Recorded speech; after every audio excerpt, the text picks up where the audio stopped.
नमस्कार दोस्तों, मेरा नाम है सोनू सिंह और आप देख रहे हैं सोनू सिंह पीपीडी वाले। आज की इस वीडियो में हम डिस्कस करने वाले हैं इंसेंटिव प्लान्स के बारे में।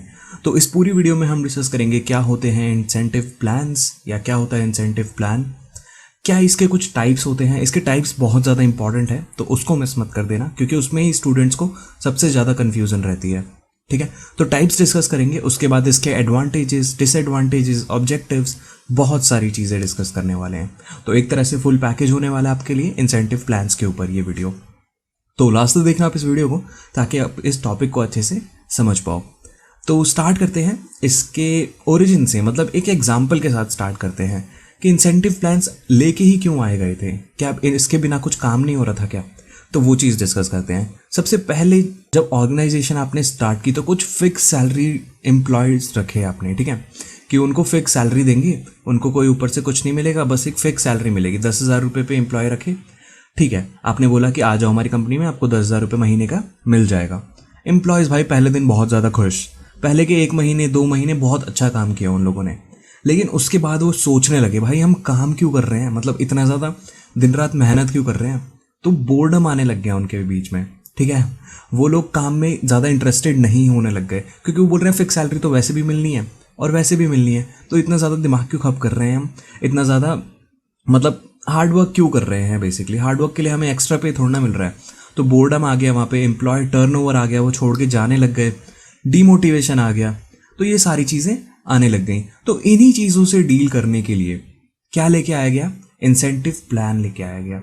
इंसेंटिव प्लान में क्या था, जो भी बोर्ड एम्प्लॉयज़ हैं, जो भी डीमोटिवेटेड एम्प्लॉयज़ हैं, उनके लिए कुछ सैलरी से एक्स्ट्रा कुछ भी मॉनेटरी बेनिफिट भी हो सकते हैं, नॉन मॉनेटरी बेनिफिट्स भी हो सकते हैं, कि उनकी परफॉर्मेंस के बेसिस पे जो भी उन्होंने गोल्स अचीव किए हैं, मतलब समय से पहले अचीव कर लिए हैं या बहुत अच्छे तरीके से अचीव कर लिए हैं, तो उनके लिए कुछ ये सारी चीज़ें लाई गई, जिससे एम्प्लॉयज़ का क्या हुआ, मोराल बढ़ा, वो खुश रहने लग गए, हैप्पीनेस बढ़ी उनकी।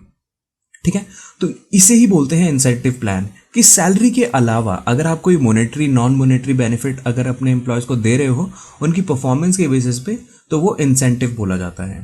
ठीक है, तो अब देख लेते हैं कि क्या होता है लिखने वाला मीनिंग इंसेंटिव प्लान का, क्योंकि अभी तक हम समझ गए एग्जाम्पल से कि इंसेंटिव प्लान क्या होता है। अब लिखें क्या है इसमें? Companies wants every individual to think of performance to succeed in a competitive business environment.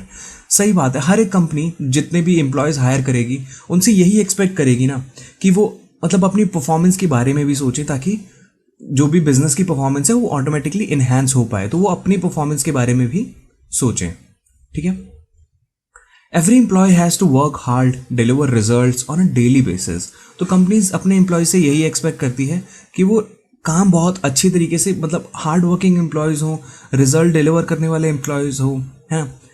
तो इसी के लिए कंपनीज ने क्या किया, many companies have come out with compensation program that offers additional benefit based on individual, group और organisational performance.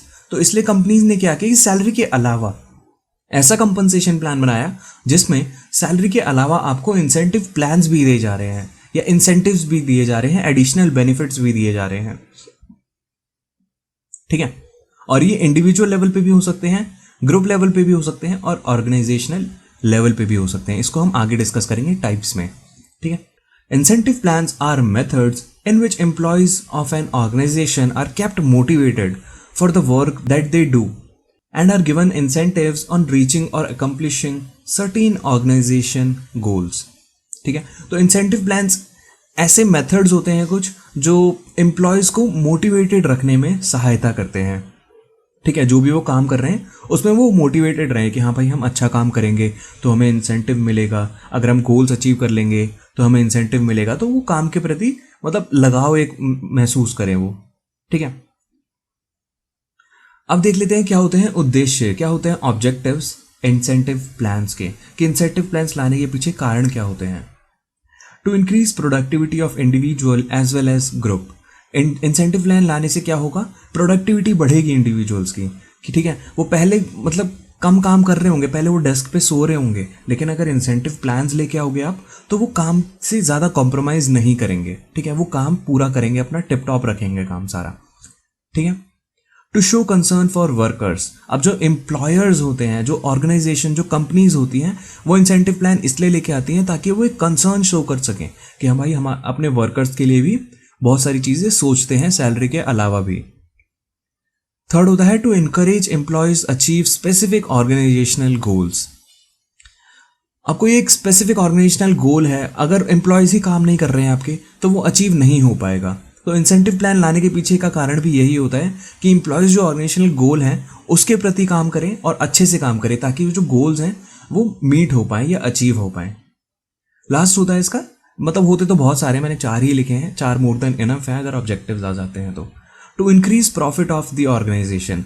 अब जितनी भी चीज़ें हो रही है ना, ऑर्गेनाइजेशनल के गोल मीट हो रहे हैं, अगर इंडिविजुअल की प्रोडक्टिविटी बढ़ रही है तो ऑटोमेटिकली जो ऑर्गेनाइजेशन का प्रॉफिट है वो इंक्रीज होगा ही होगा। ठीक है, लॉन्ग टर्म प्रॉफिट बोलते हैं जिसे, वो इंक्रीज होगा ही होगा। तो प्रॉफिट के लिए भी ये स्टेप उठाया जा रहा है। तो अब तक आप समझ गए क्या होता है इंसेंटिव प्लान और क्या इसके कुछ ऑब्जेक्टिव्स होते हैं। इंसेंटिव प्लान का मीनिंग तो आपको एकदम अच्छे से क्लियर हो गया होगा।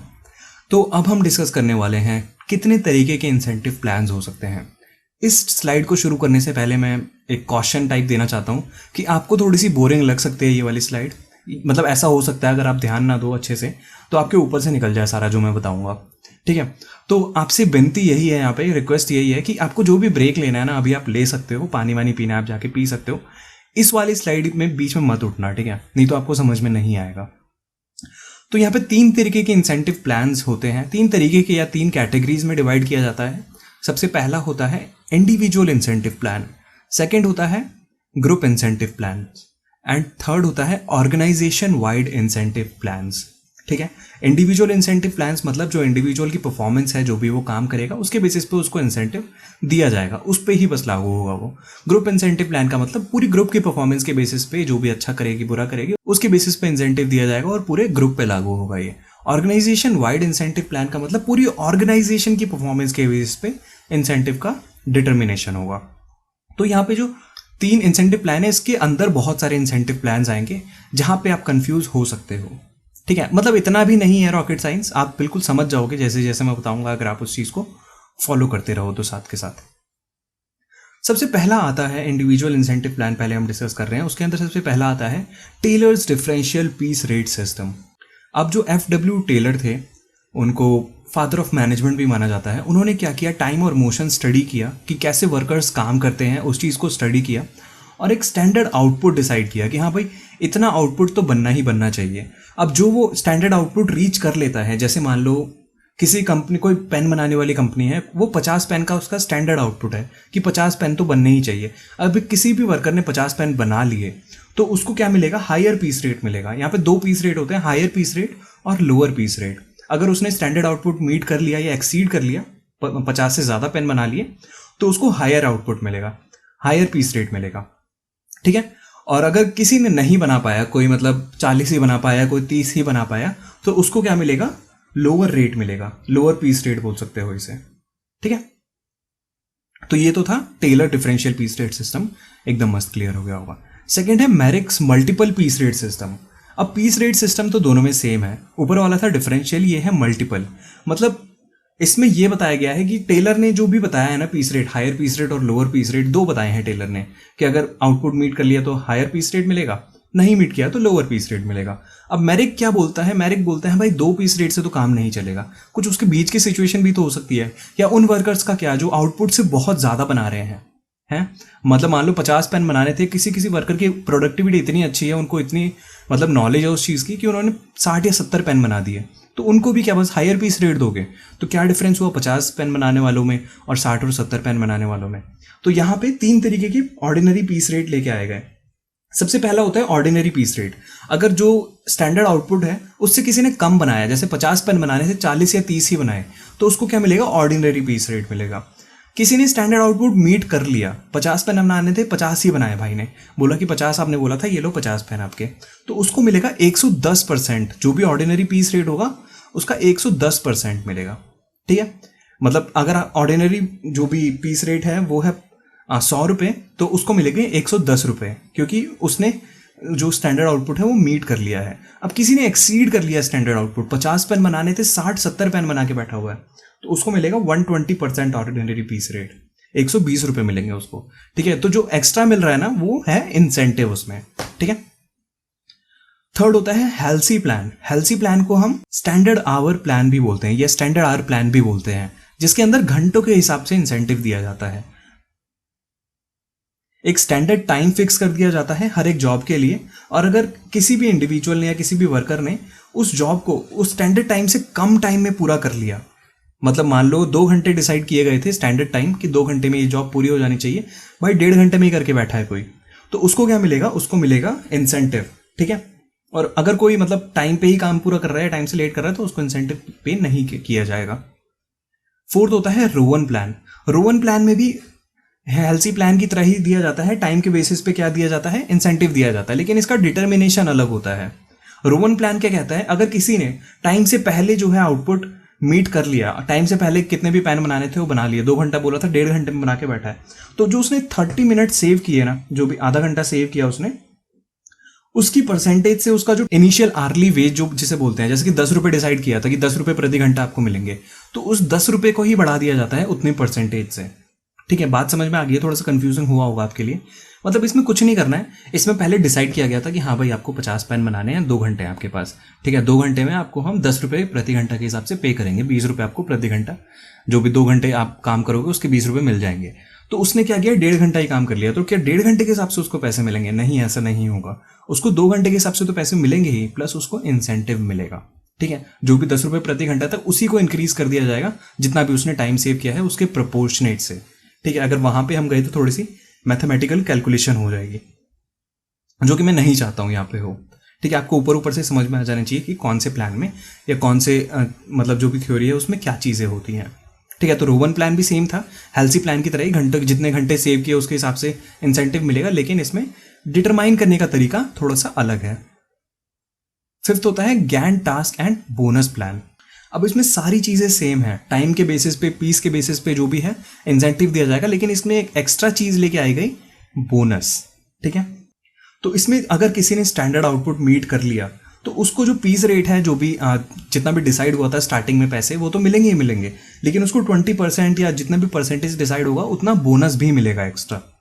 ठीक है, तो इसमें क्या होगा, जो नए एम्प्लॉयज है ना उनको एक गारंटी मिल जाएगी कि हाँ भाई, अगर हम मतलब हमें तो इतनी नॉलेज है नहीं काम की, तो अगर हम आउटपुट मीट नहीं भी कर पाए तो हमें जो रेट डिसाइडेड है वो तो मिलेगा ही मिलेगा। बाकी भाई जिन्होंने आउटपुट मीट कर लिया, जिन्होंने एक्सीड कर लिया, उनको बोनस पे करेगी कंपनी, वो अलग चीज़ है, हम भी हार्ड वर्क करेंगे, हमें भी बोनस मिलेगा, तो वो डिस्करेज नहीं होंगे वहाँ पे। सिक्स्थ होता है विड्रॉ प्लान। इसको विड्रॉ भी बोलते हैं, विडॉक्स भी बोलते हैं, मतलब पता नहीं कितने तरीके की इसकी वो है प्रोनाउंसिएशन। तो इसमें बेसिकली मतलब यही होता है, इसमें भी टाइम के हिसाब से इंसेंटिव दिया जाता है, लेकिन पहले हम क्या पढ़ते आ रहे हैं कि घंटों के हिसाब से, कितने घंटे आपने सेव किया उसके हिसाब से आपको इंसेंटिव देंगे, लेकिन इसको घंटों में ना डिटरमाइन करके, ना कैलकुलेट करके, मिनट्स में कैलकुलेट किया जाता है, और हर एक मिनट को बोला जाता है बी। ठीक है, विड्रॉ प्लान है तो बी से डिनोट किया जाता है हर एक मिनट को। और इसमें भी सेम चीज़ है कि टाइम से पहले अगर किसी ने काम पूरा कर लिया तो उसको बोनस दिया जाता है। बोनस का परसेंटेज यहाँ पे होता है 75% of the ways for time saved. ठीक है, 75% जो भी वेज डिसाइड हुआ था, जितना भी टाइम सेव हुआ है उसके प्रोपोर्शनेट में 75% यहाँ पे आपको याद रखना है कि 75% जितना भी टाइम सेव किया है उसको वेज में कन्वर्ट करके उसका 75% दिया जा रहा है। ठीक है, नेक्स्ट होता है Haynes Manit plan. Haynes Manit plan के अंदर, मतलब इसको शॉर्ट में मैन मिनट प्लान भी बोल सकते हैं, क्योंकि मैनेट जो है ना, इसमें बीच में जो देख रहे हो मैनेट लिखा हुआ है, इसको मैन मिनट भी बोला जाता है। ठीक है, और इसको हर एक, मतलब इसमें भी टाइम के हिसाब से ही इंसेंटिव दिया जाता है, हर एक मिनट को यहाँ पे डिनोट किया जाता है मैनेट से। ठीक है, और जैसे कि हमने ऊपर पढ़ा था विड्रॉ प्लान में 75% जितना भी टाइम सेव हुआ है उसका पे किया जाता है वेज में कन्वर्ट करके। इसमें पे किया जाता है 50%, वेज में कन्वर्ट किया, जितना भी टाइम सेव किया है आपने उसको वेज में कन्वर्ट करते हैं, और उसका 50% ही एम्प्लॉयज़ को पे किया जाता है, और जो बाकी 50% होता है उसमें से 10% जो है वो सुपरवाइजर रख लेता है, मतलब क्योंकि उसका भी तो काम बनता है ना वहाँ पे, और वहाँ पे 40% जो है वो एम्प्लॉयर्स रिटेन कर लेते हैं। ठीक है, जो भी एम्प्लॉयर्स होते हैं ऊपर के लेवल पे होते हैं वो 40% वो रिटेन करते हैं। ऑलराइट, लास्ट होता है यहाँ पे इमर्सन्स एफिशिएंसी प्लान। यहाँ पे एफिशिएंसी देखी जाती है कि एम्प्लॉय कितना एफिशिएंट है उस काम करने को, उस काम को लेकर, या उस काम को करने के लिए कितना एफिशिएंट है, उसके बेसिस पे उसको क्या दिया जाता है, इंसेंटिव दिया जाता है। ठीक है, अगर कोई एम्प्लॉय कम एफिशिएंट है, 67% ही एफिशिएंट है या 100% से कम एफिशिएंट है, जितना होना चाहिए उतना नहीं है, तो उसको जो भी मतलब वेज डिसाइड हुआ था ना वो उसको मिल जाएगा, उसको कुछ एक्स्ट्रा नहीं मिलेगा। अगर कोई 100% एफिशिएंट है तो उसको बोनस दिया जाएगा, और कोई 100% से ज़्यादा एफिशिएंट है तो उसको जितना ज़्यादा है ना उस उतना परसेंटेज उसको बोनस में बढ़ा के दिया जाएगा। ठीक है, तो ये तो था इंडिविजुअल इंसेंटिव प्लान। और एक और चीज़ मैंने स्टार्टिंग में नहीं बताई, मैं अभी बता देता हूँ। आई होप आप अभी तक इस वीडियो में बने हुए हो, आप बोर नहीं हुए और छोड़ के गए नहीं हो इस वीडियो को। तो अगर आपको इसका मतलब नोट्स चाहिए ना, इस टाइप्स ऑफ इंसेंटिव प्लान का नोट चाहिए, तो मैंने एक हैंड रिटन नोट्स है मेरे पास, मैं लिंक डिस्क्रिप्शन में डाल दूंगा, वहाँ पे जाके नोट्स डाउनलोड कर सकते हो। क्योंकि आपको लिखने के लिए भी तो चाहिए होगा ना हर एक प्लान के अंदर कुछ ना कुछ, तो उस नोट्स में आपको लिखने के लिए कंटेंट मिल जाएगा। ठीक है, तो डिस्क्रिप्शन में लिंक होगा, आप जाके डाउनलोड कर सकते हो। सेकंड होता है ग्रुप इंसेंटिव प्लान, जिसको हम टीम बेस्ड इंसेंटिव प्लान भी बोलते हैं। इसमें सबसे पहला आता है प्रोडक्शन बोनस। अब यहाँ पे पहले ही स्टैंडर्ड आउटपुट डिसाइड कर लिया जाता है इन टर्म्स ऑफ यूनिट्स या पॉइंट्स, कि इतने यूनिट तो आपको प्रोड्यूस करने ही करने हैं। अगर कोई एम्प्लॉय या कोई मतलब ग्रुप है, जो भी वर्कर्स का ग्रुप है, उससे एक्सीड कर जाता है, ठीक है, जो भी आउटपुट डिसाइड हुआ था उससे ज़्यादा बना लेता है, तो उनको बोनस दिया जाता है in proportionate to the increase. कितना इंक्रीज हुआ है उसके प्रोपोर्शनेट में उनको क्या मिलता है, बोनस मिलता है, जिसको आप इंसेंटिव भी बोल सकते हो। सेकेंड होता है if the actual cost of production is lower than the standard cost. अब यहाँ पे अगर आप कॉस्ट सेविंग कर रहे हो कंपनी के लिए, तो भी आपको बहुत ज़्यादा बेनिफिट मिल सकता है इन टर्म्स ऑफ इंसेंटिव और बोनस। कॉस्ट सेविंग किस तरीके से हो सकती है, जैसे कि मटेरियल्स में आपने सेव कर लिए, आपने फ्यूल सेव कर लिया कंपनी के लिए, ल्यूब्रिकेंट सेव कर लिया, क्योंकि ये बहुत ज़्यादा महंगी महंगी चीज़ें आती हैं। अगर इसमें सेव कर लिया आपने, तो आपका मतलब ऐसे हिस्ट्री देखी जाएगी कि हाँ भाई इतना लगना चाहिए था, आपने इतना ही लगाया या ज़्यादा वेस्ट नहीं किया है, तो आपको उसके प्रोपोर्शनेट में क्या मिलेगा, बोनस मिलेगा। थर्ड होता है द स्कैनलॉन प्लान। अब नाम सुन के नहीं घबराना है। इस प्लान में क्या होता है, बेसिकली इस प्लान में सजेशंस लिए जाते हैं एम्प्लॉयज से कि कैसे कॉस्ट ऑफ ऑपरेशंस को रिड्यूस करा जा सकता है और प्रोडक्टिविटी को बढ़ाया जा सकता है। तो एम्प्लॉयज़ का एक कमेटी बिठाई जाती है, ग्रुप ऑफ एम्प्लॉयज़ को बिठाया जाता है, उनसे सजेशंस मांगे जाते हैं कि कैसे कैसे हम कॉस्ट को डिक्रीज कर सकते हैं, प्रोडक्टिविटी को बढ़ा सकते हैं। और अगर उनका सजेशन अच्छे से इवेल्युएट हो जाता है, सक्सेस हो जाता है और उससे एक्चुअल में रिजल्ट्स मिलते हैं, तो उस एम्प्लॉय के ग्रुप को इंसेंटिव पे किया जाता है। ठीक है, लास्ट ग्रुप इंसेंटिव प्लान हो सकता है रिडक्शन इन लेबर कॉस्ट। ये मतलब सेकंड वाले पॉइंट में ही कवर हो सकता है, क्योंकि इसमें कॉस्ट ऑफ प्रोडक्शन में लेबर कॉस्ट भी आती है। लेकिन स्पेसिफिकली अगर आप लेबर कॉस्ट घटा रहे हो, तो मेन जो मतलब इसमें दिया जाता है ना, वो इंसेंटिव सुपरवाइजर्स को दिया जाता है। अगर आप लेबर कॉस्ट घटा रहे हो, आपके पास कम से कम एम्प्लॉयज़ हैं, लेकिन उनसे ही आप इतनी अच्छी प्रोडक्टिविटी दे रहे हो कि आपको ज़्यादा एम्प्लॉयज़ लाने की या लेबर लाने की ज़रूरत नहीं है, तो उनके एम्प्लॉयर को, जो भी है, जो भी एम्प्लॉयर हो गए, सुपरवाइजर हो गए, इनको इंसेंटिव दिया जाता है। तो ये तो थे group incentive plans. Organisation wide incentive plan में सबसे पहला आ जाता है प्रॉफिट शेयरिंग। अब हर एक फाइनेंशियल ईयर के एंड में कंपनीज प्रॉफिट या लॉस कैलकुलेट करती हैं अपना। तो अगर प्रॉफिट होता है, तो जो भी क्वालिफाइड एम्प्लॉयज हैं जिनके साथ प्रॉफिट शेयर होना चाहिए, तो उनके साथ क्या होता है, प्रॉफिट शेयरिंग होती है। ठीक है, अगर ऑर्गेनाइजेशन प्रॉफिट में है तो। सेकेंड होता है गेन शेयरिंग। अब गेन शेयरिंग में मतलब प्रॉफिट शेयरिंग तो आप भाई फाइनेंशियल ईयर के एंड में निकाल दे रहे हो प्रॉफिट। गेन शेयरिंग कैसे आप निकाल सकते हो, आप शॉर्ट टर्म गेन्स देख सकते हो कि जैसे प्रोडक्टिविटी बढ़ी है, जो भी बेसलाइन था या एग्रीड सेविंग्स बढ़ी हैं, कि आपने सेविंग्स सोचा था इतनी होंगी और उससे ज़्यादा सेविंग हुई है ना, तो उसके बेसिस पे आप गेन को डिसाइड कर सकते हो। और गेन अगर होता है कंपनीज में, तो उसका जो भी है फायदा होता है वो सबको जाता है। ठीक है, लास्ट होता है इसमें एम्प्लॉय स्टॉक प्लान्स। अब इसको आप ईसॉप भी बोल सकते हो, एम्प्लॉय स्टॉक ऑप्शन प्लान। ठीक है, इसमें बेसिकली क्या होता है कि कुछ एम्प्लॉयज़ होते हैं, मतलब कुछ ऐसे लेवल के एम्प्लॉयज़ होते हैं, जैसे कि ऊपर के लेवल के एम्प्लॉयज़ होते हैं, जिनके साथ कंपनीज क्या होती हैं, स्टॉक्स को शेयर करती हैं। ठीक है, RSUs देती हैं, रिस्ट्रिक्टेड स्टॉक यूनिट्स बोल सकते हो जिसे, वो शेयर किए जाते हैं एम्प्लॉयज़ के साथ, ताकि एम्प्लॉयज़ मतलब कंपनी ये तो डिसाइड कर ही ले कि एम्प्लॉयज़ का मोराल तो बना ही रहे, उनको लगे कि हाँ भाई कंपनी हमारे लिए कुछ एक्स्ट्रा कर रही है, और जो एम्प्लॉयज़ हैं वो कंपनी के साथ रहें, एक बिलोंगिंगनेस फील करें कि हाँ भाई हम भी ओनर हैं कंपनी के। ठीक है, तो ये तो होते हैं types of incentive plans. I hope मैंने शॉर्ट में समझा दिया होगा और ज़्यादा बोरिंग नहीं हुआ होगा। अगर हुआ है तो आप नोट्स डाउनलोड कर सकते हो, वहाँ पे आपको अच्छे से लिखा हुआ मिल जाएगा। नेक्स्ट होता है एडवांटेजेस ऑफ इंसेंटिव प्लान्स, कि क्या एडवांटेजेस होते हैं इंसेंटिव प्लान के। ये बहुत ईजी है, आप पढ़ते ही समझ जाओगे। तो फर्स्ट है सबसे पहला, increased output lowers the cost of production. बिल्कुल सही बात है, इंसेंटिव प्लान अगर कोई कंपनी लेके आती है तो उसकी वजह से जो एम्प्लॉयज़ है वो और अच्छा काम करते हैं, आउटपुट बढ़ता है, जिसकी वजह से जो कॉस्ट ऑफ प्रोडक्शन है, जितना खर्चा आना था, मतलब जो फालतू खर्चा होता है प्रोडक्शन में, वो कम होता है। सेकेंड हो गया, labour and total cost per unit of output can be estimated more accurately in advance goods. तो इसमें यही हो गया कि जो भी लेबर या जो भी कॉस्ट आएंगी उसको, मतलब पर यूनिट कॉस्ट जो है आउटपुट की, वो पहले से आप एस्टिमेट कर सकते हो इस चीज़ में बहुत अच्छे से कि हाँ भाई इतनी कॉस्ट आ सकती है, और उसके बाद मतलब उसके बाद अगर उस कॉस्ट से कम में हुआ तो आप इंसेंटिव पे करोगे, नहीं हुआ तो नहीं पे करोगे। ठीक है। थर्ड हो गया, to attract and retain employees and reduce turnover. अब यहाँ पे बाहर के एम्प्लॉयज़ भी तो जो देखेंगे अगर कंपनी में कि हाँ भाई इंसेंटिव पे किया जा रहा है, भाई एम्प्लॉयज़ तो इतना इतना कमा रहे हैं, आपके फ्रेंड्स भी बोलते होंगे हाँ भाई ये वाली कंपनी है ना, भाई सैलरी तो कम है मेरे दोस्त की, लेकिन ऊपरी कमाई बहुत ज़्यादा हो जाती है। ऊपरी कमाई मतलब इंसेंटिव वगैरह ही बहुत ज़्यादा हो जाती है। तो बहुत सारे एम्प्लॉयज़ को अट्रैक्ट करने में भी सहायता करती है, जो ऑलरेडी एम्प्लॉयज़ हैं उनको रिटेन करने में सहायता करती है, जिसकी वजह से टर्नओवर कम होता है। ठीक है, लेबर टर्नओवर एम्प्लॉयज़ छोड़ के कम जाते हैं। फोर्थ हो गया, less direct supervision is needed to keep output at a reasonable level. अब यहाँ पे हमेशा आप एम्प्लॉयज़ के आप अगर मैनेजर हो, प्रोडक्शन मैनेजर हो, तो एम्प्लॉयज़ के ऊपर डंडा लेकर खड़ा नहीं रहोगे हमेशा। ठीक है, एम्प्लॉयज़ को आप बोल दो कि हाँ भाई काम करोगे तो आपका बेनिफिट है, नहीं करोगे तो आपका नुकसान है, क्योंकि जो काम करेगा उसको इंसेंटिव मिलेगा, तो वो ऑलरेडी जो भी आउटपुट है वो काम करेंगे और आउटपुट को रीच करेंगे आराम से। फिफ्थ होता है, provides additional income over and above wages to employees. बिल्कुल सही बात है, इंसेंटिव प्लान्स का मतलब ही यही है कि जो भी आप वेजेस पे कर रहे हो एम्प्लॉयज को, जो भी सैलरी पे कर रहे हो, उसके ऊपर से उनकी कुछ एडिशनल इनकम हो जाती है। सिक्स्थ होता है, promotes industrial harmony and stabilisation of workforce.